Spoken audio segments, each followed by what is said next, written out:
चीन, भारत और दूसरे पड़ोसी देशों को डराने के लिए तरह तरह के प्रबंध चल रहा है। जमीन से लेकर आकाश और समुद्र तक युद्ध का उन्माद फैला रहा है। देखिए किस तरह समुद्र में चीन की नेवी वॉर एक्सरसाइज कर और अपने जंगी बेड़े के ताकत की नुमाइश कर रही है। दरअसल चीन दुनिया को दिखाना चाहता है कि उसकी ताकत अपार है, वो सर्वशक्तिशाली बन चुका है। लेकिन सच्चाई ये है कि इस बार उसका पाला भारत से पड़ा है। गलवान के बाद बार बार ड्रैगन को हार मिल रही है, इसीलिए चीन बौखलाया हुआ है।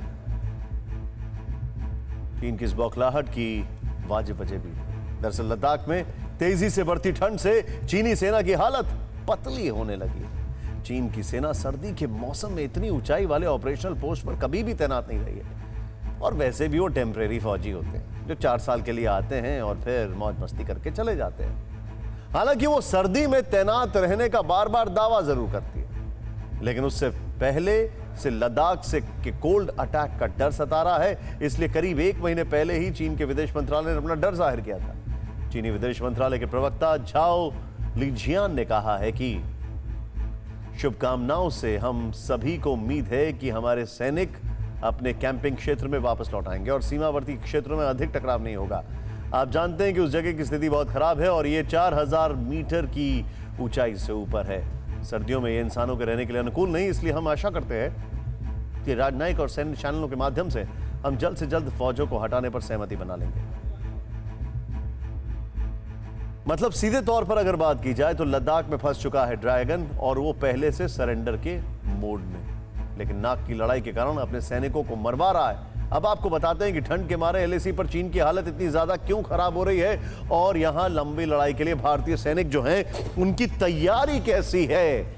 अगर हम भारतीय सैनिकों की तैयारी के बाद बात करें तो जरा चीजें देखें आप। इस बार बड़ी मजबूती से तैयार हैं हम। आइए देखते हैं। इस वक्त लद्दाख में रात के वक्त अच्छी खासी सर्दी पड़ने लगी है। अक्टूबर के महीने में यहां औसत तापमान करीब 6 डिग्री होता है, 6 डिग्री। नवंबर में 0 डिग्री, दिसंबर में औसत तापमान -5 डिग्री और जनवरी में -9 डिग्री के करीब। 15 से 17 हजार फीट ऊंची चोटियों पर तापमान -20 से 30 डिग्री तक पहुंच जाता है।